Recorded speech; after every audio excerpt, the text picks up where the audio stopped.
C'est quoi encore ce titre putaclic que je me désabonne? Calme-toi, parce que si t'as cliqué sur la vidéo, c'est parce que t'es intrigué. Et tu vas voir, tu vas en avoir pour ton temps. Alors regarde bien cette vidéo, mais surtout tu t'abonnes, tu likes et tu commentes. Bon, pour que tu puisses comprendre un petit peu cette vidéo, je te conseille d'aller regarder celle que j'ai faite sur le deload. Mais pour redonner un petit peu de contexte, je vais parler ici de 3 éléments. Le fitness, la performance et la fatigue. Le fitness, ça correspond tout simplement à l'ensemble des stimuli d'entraînement que tu peux supporter et desquels tu peux récupérer. L'intensité, le poids que tu mets sur ta barre, le nombre de répétitions, le nombre de séries et ta fréquence. Aussi simple que ça. La performance, c'est ton potentiel sportif. Ici, on parle de force athlétique, donc c'est ton ARM. La fatigue, ça paraît clair, mais c'est un état qui t'affaiblit, qui a été causé par l'ensemble des stimuli d'entraînement. Et en powerlifting, ou dans n'importe quel sport, en fait, à partir du moment où on veut progresser, on va s'exposer à de plus en plus de fatigue. Et comme le corps est bien fait,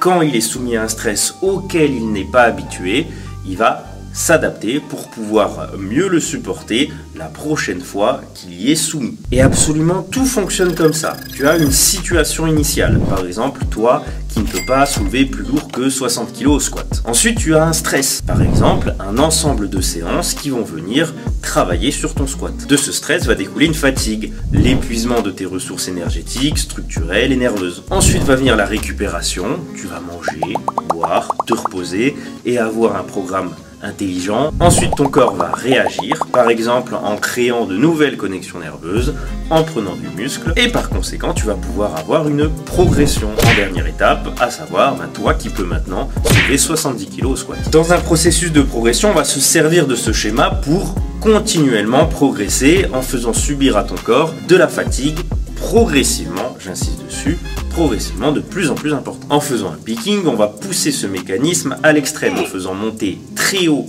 ta jauge de fatigue, mais progressivement toujours. Et comme cette fatigue est montée à un niveau très haut, tu vas avoir une réaction en conséquence et donc une progression en conséquence. Sauf que la fatigue est tellement haute qu'elle va venir inhiber tes performances, donc on va faire ce qu'on appelle un taper, dont j'ai parlé dans la précédente vidéo, qui va venir réguler cette fatigue pour pouvoir exprimer le plein potentiel de ta performance. 3, c'est le nombre de leviers que tu as pour pouvoir augmenter ta fatigue. Tu vas pouvoir utiliser l'intensité, le volume et la spécificité. Pour l'intensité, en fait, c'est relativement simple. Il va falloir augmenter progressivement la charge que tu mets sur tes barres au fil des semaines, soit avec des RPE qui augmentent au fil de la semaine, soit en utilisant des pourcentages ou encore en utilisant les deux. Donc là, on va se servir aussi de la semaine de compétition comme un moyen de continuer tout simplement son élan de progression. Ici, il n'y a pas de gros risques, il faut juste être un athlète assez prévisible.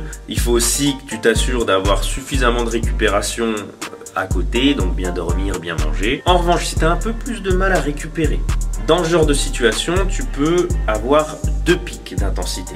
Le premier, forcément, c'est le jour de la compétition. Et le deuxième, 2 semaines avant précisément. Une semaine de deload complète, où on va quand même garder une certaine intensité pour maintenir un niveau d'entraînement. Donc c'est plutôt efficace pour les profils qui récupèrent assez mal ou qui sont peu prévisibles. On peut aussi se servir de ce pattern pour rendre les choses un petit peu plus risquées, mais potentiellement plus efficace. En utilisant là aussi 2 pics d'intensité.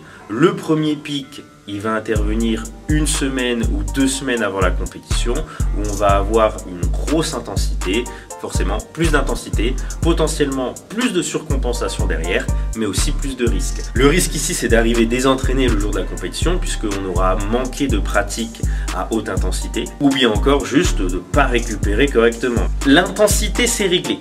Maintenant, on voit le volume. Le volume, c'est une grosse variable qui va beaucoup influencer sur ta fatigue. Si on ne veut pas prendre de risques, là aussi, c'est assez simple, on ne change rien.